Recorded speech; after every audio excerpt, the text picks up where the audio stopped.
Fala, meu povo, tudo certo? Ó, falar mais um pouquinho de futebol hoje, como joga a Espanha, como chega a Espanha de Lamine Yamal, de Nico Williams, de vários craques nessa Copa do Mundo, uma das grandes favoritas, na minha opinião, tá aí no meu top 3 de favoritas para ganhar essa Copa do Mundo, um time muito organizado, de um ciclo muito forte do Luis de la Fuente na frente da seleção.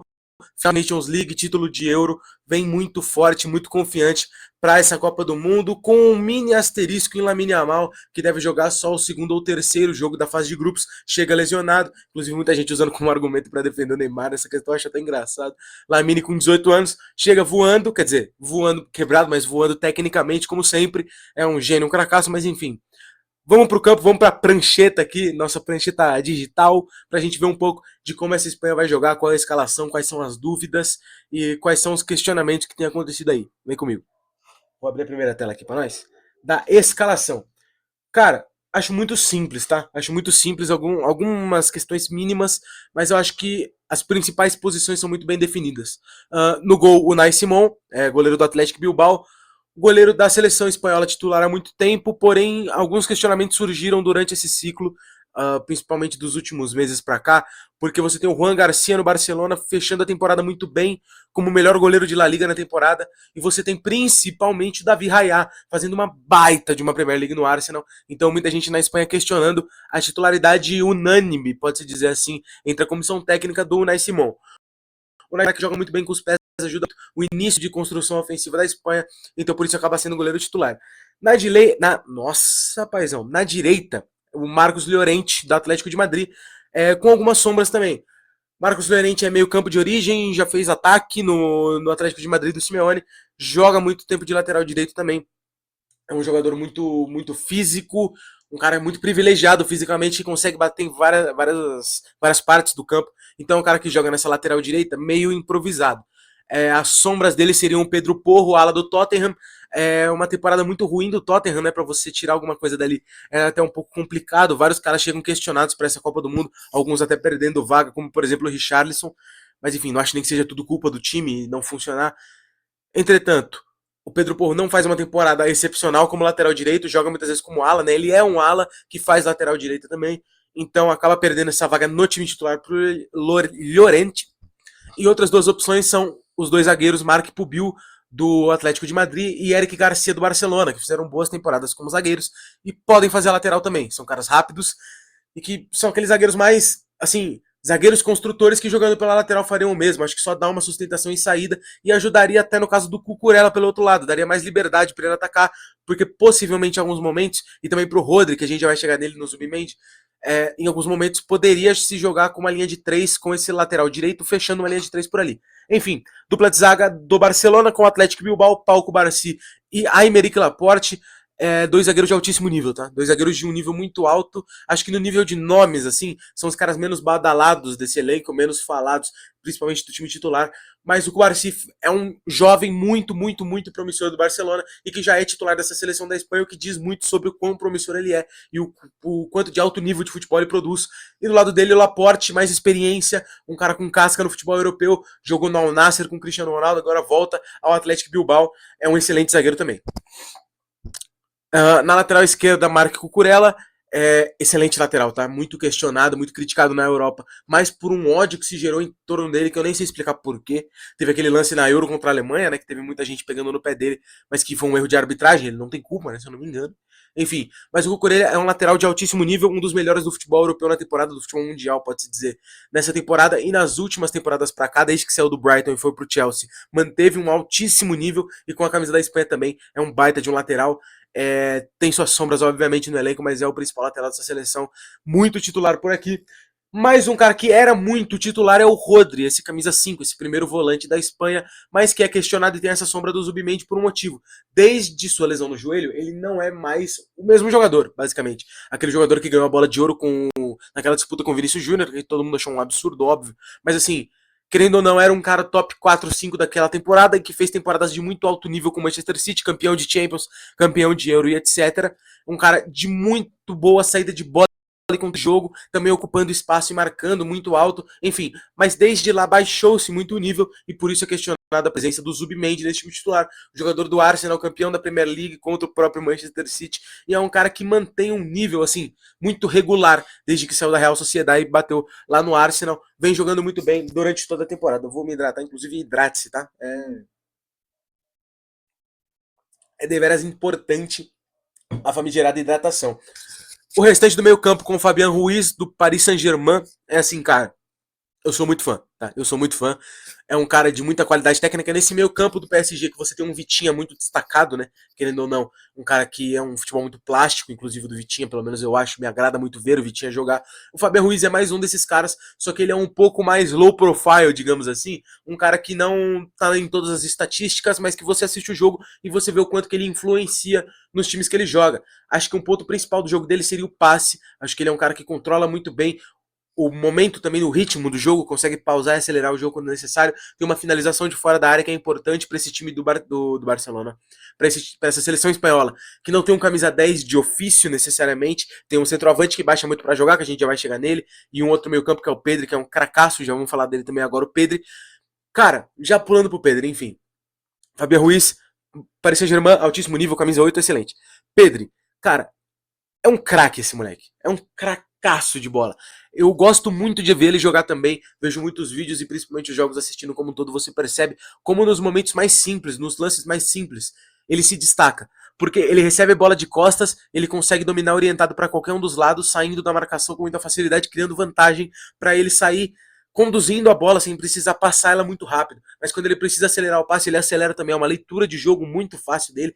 E muita gente questiona a parte defensiva dele, mas acho que é mais pelo estereótipo e pela estética que ele traz no jogo dele do que necessariamente pelos números e pelo que ele impacta em campo. Ele é um dos caras com mais bolas recuperadas e divididas no Barcelona. Ele é um cara que lidera a liga nessas estatísticas, por exemplo, em alguns momentos. Ele é um cara de muita presença defensiva também, mas como ele é franzino, e principalmente que ele é muito lembrado pela parte técnica, a parte defensiva dele não é tão destacada assim, mas ele é sim um baita de um jogador completo nesse meio campo, é um cracaço, e por falar em cracaço, a gente vai pular do craque pro gênio, Lamine Yamal. Lamine Yamal é um gênio, cara. É assim, eu não tenho palavras mais para descrever o que esse moleque é capaz de fazer com a bola no pé.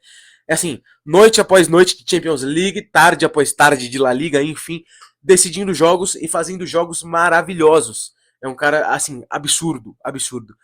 Foi sim eliminado pelo Atlético de Madrid na última Champions League, mas é um cara que ganhou a Eurocopa, colocando a competição no bolso com 16 anos, de uma maneira assustadora, bateu o final de Nations League perdendo para Portugal do Cristiano Ronaldo, mas fazendo um jogo muito difícil contra o Nuno Mendes, que, cara, assim, é um fenômeno na marcação, e para ele foi difícil enfrentar o Nuno Mendes naquele jogo, mas assim, jogos que deram casca para ele para continuar evoluindo e joga demais todo jogo. É assim, é maravilhoso assistir ele jogar. Simples assim, é um cracaço. É craque, craque, craque. Pode atacar por dentro, pode atacar por fora, finaliza, passa, dá assistência, faz gol, faz tudo. Ele faz tudo em campo. Lamine Yamal.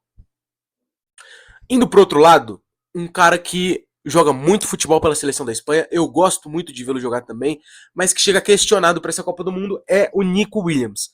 Nico Williams vem de 2 temporadas abaixo no Atlético Bilbao, vem de lesões também, então ele chega nessa Copa do Mundo como um cara muito questionado, sim, mas ao mesmo tempo eu o considero como uma das estrelas desse time, querendo ou não. Ele e Yamal são os caras que dão brilho para essa seleção e que fazem esse time jogar no momento ofensivo de 1 para 1.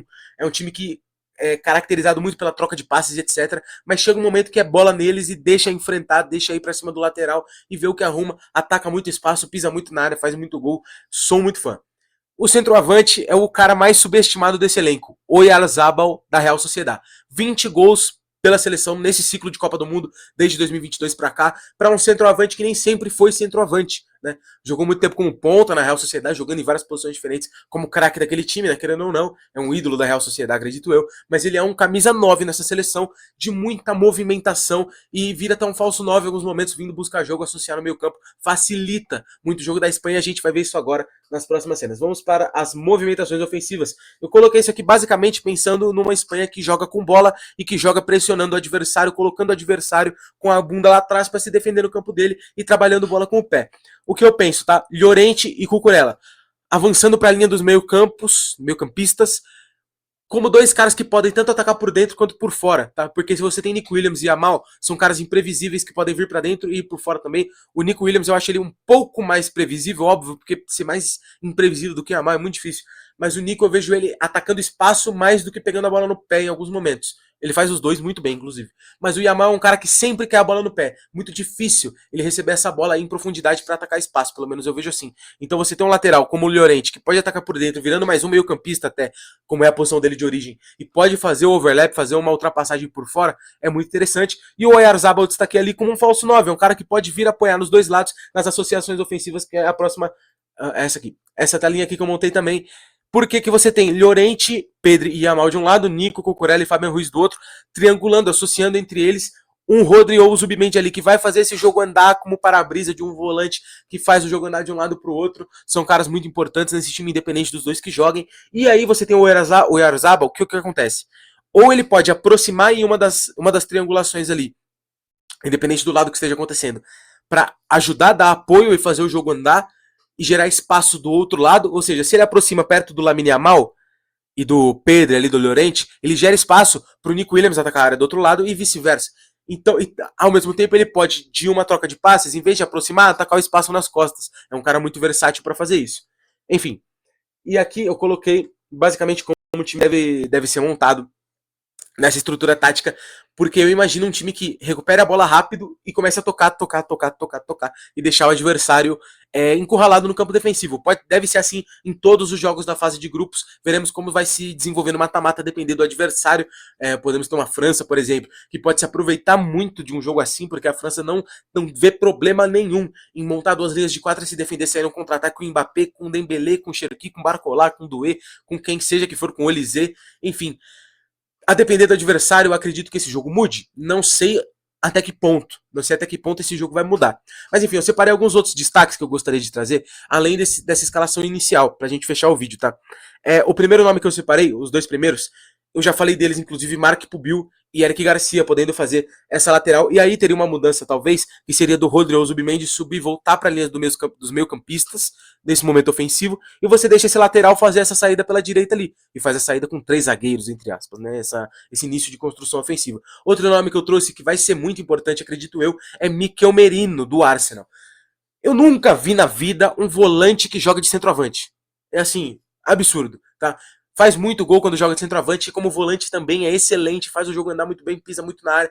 Então acho que ele pode, em alguns momentos, ser esse cara que entra ou de 9, ou de meio campo, de 5, de 8, qualquer posição que seja, e vai entregar muito futebol.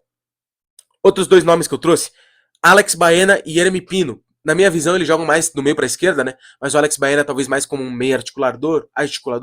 Assim como o Dani Olmo também, eu incluo ele nessa. São caras que podem trazer um pouco mais de refino técnico no momento do passe, diferente do Nico Williams, por exemplo, naquele lado esquerdo. Então acho que são caras que talvez se entrarem na vaga do Nico em algum momento, o Nico vem de 2 temporadas ruins, como eu falei, podem trazer um estilo de jogo diferente naquela posição, um jogo mais pausado, de mais toque de bola, e de você deixar o Cucurella ultrapassar sempre e atacar o espaço, você usar talvez um Ferran Torres, que é outro nome que eu ia trazer, no lugar do Oyarzabal, que é um cara mais de atacar espaço ainda, então você tem um cara de mais pegar a bola e tocar, do que simplesmente atacar o espaço, ele ser o arco e não a flecha. Outra opção, e para fechar basicamente, na ponta direita, Victor Munhoz, cria do Real Madrid, joga hoje no Osasuna, é basicamente o reserva do Yamal, talvez seja titular nos 2 primeiros jogos, enquanto o Yamal está fora. Naquela ponta direita, o cara de drible, de enfrentamento, pode fazer muita diferença por ali, principalmente na ausência do Yamal, de mostrar o futebol que ele tem, cara. Eu vi poucas vezes ele jogar, acredito que a maioria de vocês também, então talvez ele surpreenda, por que não? E para fechar, Borja Iglesias. Borja Iglesias eu coloquei ele, cara, como se fosse o Igor Thiago deles, um 9 de presença diária, fixo, pivôzão, que pode atacar espaço, pode fazer pivô sim, mas é um cara de assim, cara, tá tudo dando errado, eu preciso de um camisa 9 lá dentro pra me ajudar a fazer um gol.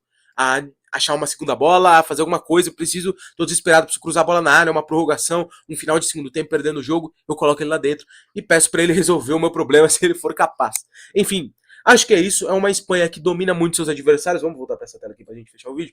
Uma Espanha que domina muito seus adversários, que coloca eles pra se defender independente da situação do jogo, que deve ter um índice de posse de bola altíssimo durante a Copa do Mundo, independente dos adversários. E falando de Brasil agora, eu acho que o Brasil pode se aproveitar desse jogo da Espanha em um possível enfrentamento. A gente tem laterais muito defensivos, até o próprio Wesley é muito bom defensivamente. Então, assim, a gente tem laterais que podem sustentar um confronto contra Yamal e contra Nick Williams, difícil. Mas a gente pode ter um esquema tático de cobrir esses caras. Acho que Alexandre e Douglas Santos sofreriam com a Lamine Yamal no quesito velocidade, mas não são laterais que vão dar espaço nas costas. São laterais que não vão subir. Então, e além disso, o Brasil não tem problema nenhum com o Carlo Ancelotti de armar duas linhas de quatro, Rafinha descendo por um lado, se ele estiver na esquerda ou na direita. E aí, pelo outro lado, o Luiz Henrique na direita ou o Martinelli na esquerda ali, que é o que eu imagino a princípio, baixarem essas linhas, armar duas linhas de quatro saindo contra-ataque. Eu não vejo o Brasil tendo problemas em fazer isso. Tá? Então, assim, uma Espanha que mantendo o posse de bola, tocando, o Brasil pode se aproveitar para quando roubar, sair em velocidade com o Matheus Cunha, com o Vinícius, com o Rafinha, com o Luiz Henrique, com o Martinelli, com o Hendrick, com o Neymar, com quem quer que seja. Ali na frente, o próprio Igor Thiago, que é um cara muito rápido, um centroavante muito grande, que faz pivô, mas também é muito rápido. Enfim, o Brasil pode se aproveitar disso num possível enfrentamento mais para frente. E é isso. Se você gostou, por favor, cara, peço encarecidamente seu like, sua inscrição no canal. Vai ajudar muito. Hype o vídeo se for possível. E é nóis. Tamo junto. Até a próxima.